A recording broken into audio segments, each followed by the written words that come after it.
Hi there, welcome to Pithy Polemics. We're a group of friends who are interested in discussing topics in philosophy, theology, history, fantasy, and more. My name is James Liang. This is the 9th video in a chapter-by-chapter series on Brian Davies' book, The Thought of Thomas Aquinas, which provides an overview of Aquinas' positions on a number of theological issues. In this video, I'll be discussing chapter 9 of the book, Providence and Freedom, which discusses Aquinas' understanding of God's providence, miracles, and human freedom. Davies begins by explaining what Aquinas means by God's providence. Divine providence generally deals with the way that God tends to, looks after, governs, and rules his creation. Specifically, when Aquinas talks about God's providence, he refers to three specific points. 1. Creatures are made by God ex nihilo, or out of nothing. 2. Creatures completely depend on God for their existence. And 3. Creatures are moved by God as the efficient and final cause. In other words, everything that happens because God intended for it to happen, and indeed caused it to happen. Nothing is up to chance because nothing exists outside of God's causal activity. Yet Aquinas didn't necessarily believe that every effect is the inevitable outcome of prior causes, and was open to the possibility of causes having different unforeseen effects. Nevertheless, these effects are never outside the scope of God's causal activity, and therefore still fall within God's eternal will. Davies continues by explaining that Aquinas viewed God as acting through secondary causes. As the first cause of everything in existence, God is the primary cause of everything that happens, but he brings things about by using intermediate causes distinct from himself, which are called secondary causes. To give an illustration, when you knock over a row of dominoes, you are the primary cause, and each domino is the secondary cause that knocks over the next domino.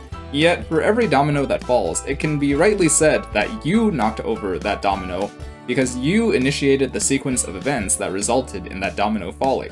Similarly, this is the manner in which God acts in creation. Notice that this view is an open rejection of occasionalism, a view held by medieval Muslim thinkers like al-Ash'ari and Cartesian philosophers like Nicolas Malebranche that says God is the only genuine cause of everything that happens. For the occasionalist, nothing in creation is causally efficacious on its own, and God is the one who directly produces every change. In contrast, Aquinas wants to say that created things do have causal power, not only because it seems like the common sense view, but also because 1. The ability to impart causal power to something highlights God's power, and 2. There's no point in God creating intermediaries to look like they're producing an effect if he could have just produced that effect directly. Davies transitions here to a discussion of Aquinas' views on predestination. Following Augustine, Aquinas held that God has eternally willed or predestined who will attain salvation and eternal life.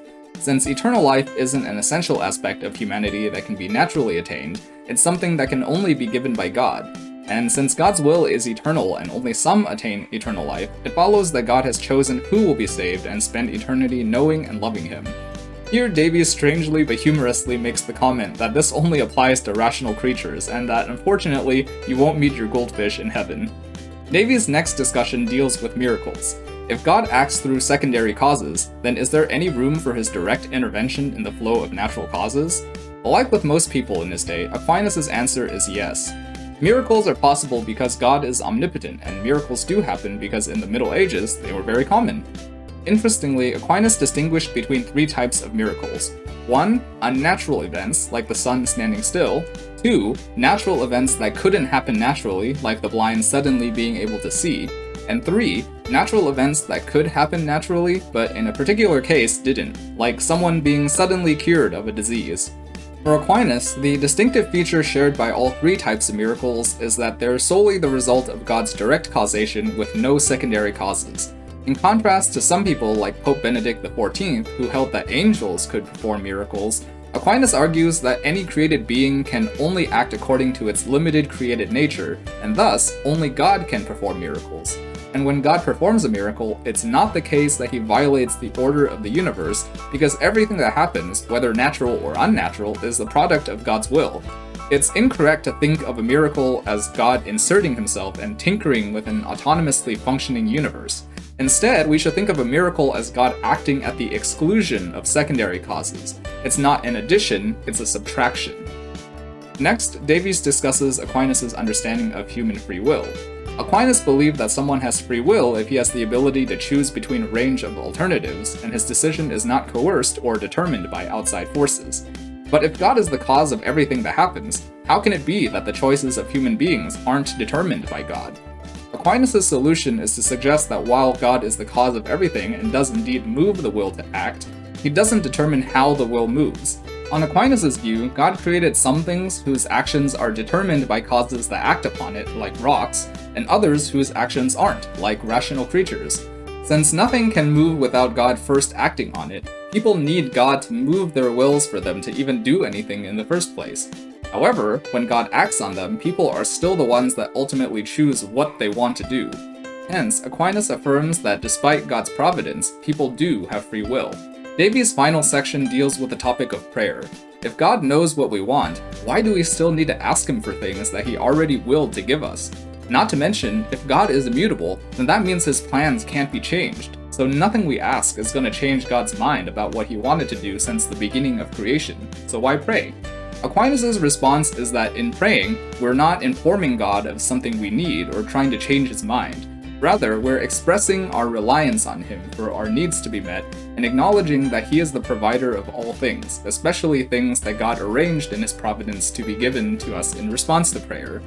Even though God planned on giving us those things we prayed for anyway, he wants us to obtain those things through prayer so that we can become more confident in coming before him. Hence, prayer is really an act of reverence and worship. With that, Davies concludes the chapter, so now it's time for my thoughts. Aquinas' take on divine providence and human freedom is actually one of the hardest things for me to wrap my mind around, because he doesn't fall neatly into the compatibilist or libertarian camps we're used to hearing from. On the one hand, like the compatibilist, Aquinas held that everything that happens is a result of God's causal activity. In particular, he straight up says that God is the efficient cause of every creature's actions, which is to say that creatures are not autonomous beings that can initiate actions of their own accord.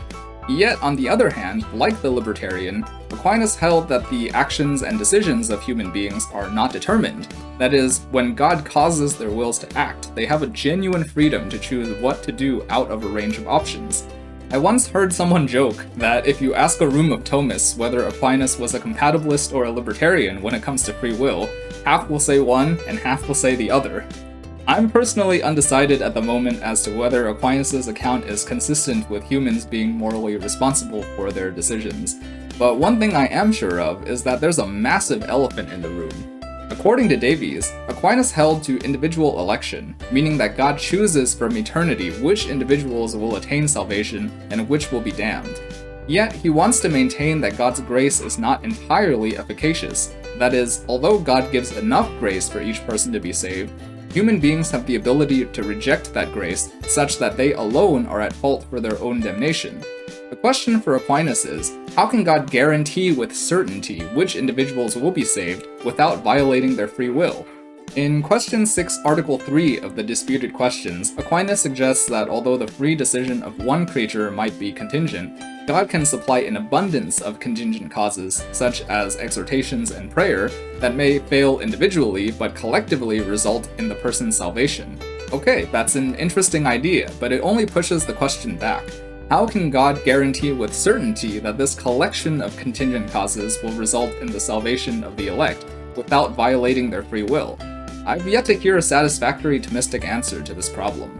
Other than that, I pretty much agree with everything else in this chapter. I think Aquinas is absolutely right that occasionalism is wrong, that free will is the ability to choose between a range of options, that miracles aren't a violation of the laws of nature, but rather a direct act of God to the exclusion of natural secondary causes, and that the purpose of prayer is for us to express our dependence on God and participate in his plan in a way that grows our faith. There's nothing really more for me to say, he's just spot on. So now we've reached the end of Aquinas' thoughts on what can be known about God from philosophy alone, but there's more about God that Aquinas thinks we can know from special revelation.